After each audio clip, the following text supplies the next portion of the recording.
আপনি একটা বিড়ালের বাচ্চা পালা শুরু করবেন। আপনার খাবারের প্লেট থেকে একটুখানি মাছ, একটুখানি মাংস, রুটি অথবা অন্য যে কোনো কিছু তাকে খেতে দিবেন।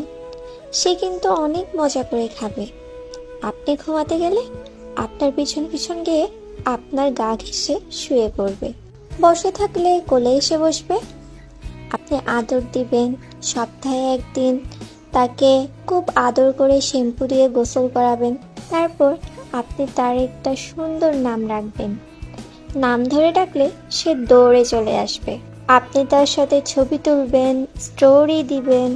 মাঝে মাঝে সে আপনাকে বিরক্ত করবে, জিনিসপাতি ভেঙে ফেলবে, ছিঁড়ে ফেলবে। আপনি রাগ হয়ে দু একটা থাপ্পড় দিবেন। কিছুক্ষণ পর আবার আপনিই কোলে নিয়ে আদর করবেন। ধীরে ধীরে সেই ছোট অবলা প্রাণীটার প্রতি আপনার প্রচণ্ড রকমের মায়া আর ভালোবাসা সৃষ্টি হবে, যে মায়া 1000 টাকায়ও কেনা যায় না।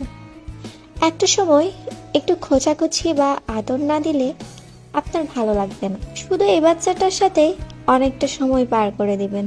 ঠিক তখনই কোনো রোগ ছাড়া, কোনো কারণ ছাড়া হঠাৎই সে আপনাকে ছেড়ে চলে যাবে। আপনি নিজেকে সান্ত্বনা দিতে পারবেন না, কাঁদতেও পারবেন না।